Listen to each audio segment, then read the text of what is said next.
বন্ধুরা ঠান্ডা আসতেছে, তার জন্য ঠান্ডার কুলি পিঠা আমি বানাই দেখামু।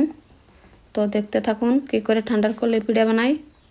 প্রথমে আমি তিল ভেজে নিছি, তারপর একটা নারকেল কুচি করে রাখছি পাত্রত। নারকেল কুচি তিল দিয়ে নারকেল কুচিগুলো দিয়ে অল্পখানি চিনি দিলাম, চিনি দেওয়ার পর নুন দিলাম অল্পখানি। তারপর সেদ্ধ চালের গুঁড়োগুলো আগেই করে রাখছিলাম, সেদ্ধ চালের গুঁড়ো দিলাম। আর মিক্সারে দিয়ে মিক্স করে নেব।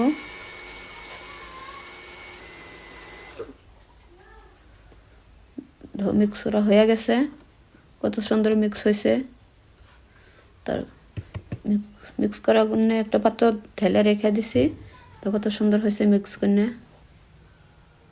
তারপর চালের গুঁড়ো, আতপ চালের গুঁড়ো করে রাখছিলাম, সে গুঁড়োগুলো দিয়ে 2-3 মিনিট পানি গরম করে আমাদের নাড়াচাড়া করে তারপর সিদ্ধ করে নিছি। সিদ্ধ করার পরে যে ওখানে গোল বানিয়ে নেবেন, অবশ্যই গোল বানিয়ে নিছি। গোলগুলো একটু একটু করে ছিঁড়ে আমি যে ডইলা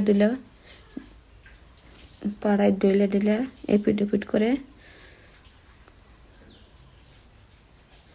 বেলুন দিয়ে মিলাই নিছি।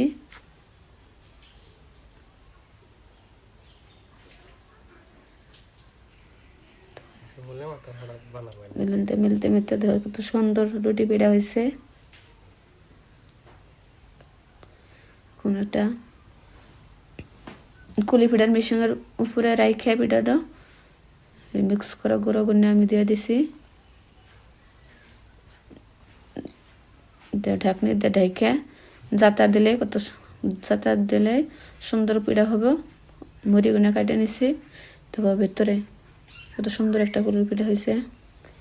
এই করে আমি সবগুলি বানাই নিছি, তো বানানো হয়ে গেছে কত ঘন্টা কুলি পিঠা। তারপর একটা পাত্র রাখা, পাত্রের উপরে আমি দিয়ে দিছি ভাজার জন্যে। আমি শুকনো করে ভাজে নিব, শুকনো করে ভাজে নিচ্ছি। আপনারা চাইলে তেলেও ভাজতে পারেন। শুকনো করে ভাজা হয়ে গেছে, দেখো এক পিঠ হয়ে গেছে। আমি উল্টে নিচ্ছি, 2-3 মিনিট ভাজলেই হয়ে যা। তো উল্টে নিচ্ছি, দেখো ভাজা হয়ে গেছে। আমি একটা পাত্রত নামায় রাখছি ভাজাগুলো। আপনারা চাইলেও তেলে ভাজতে পারেন, শুকনো ভাজতে পারেন। শুকনো ভাজলে খাইতে অনেক মজা লাগে। দেখো ভিতরে ভেঙে দেখাইছি কত সুন্দর হয়েছে, দেখো নরম তুলতুলে হয়েছে। এটা খাইতে অনেক সুস্বাদু লাগে।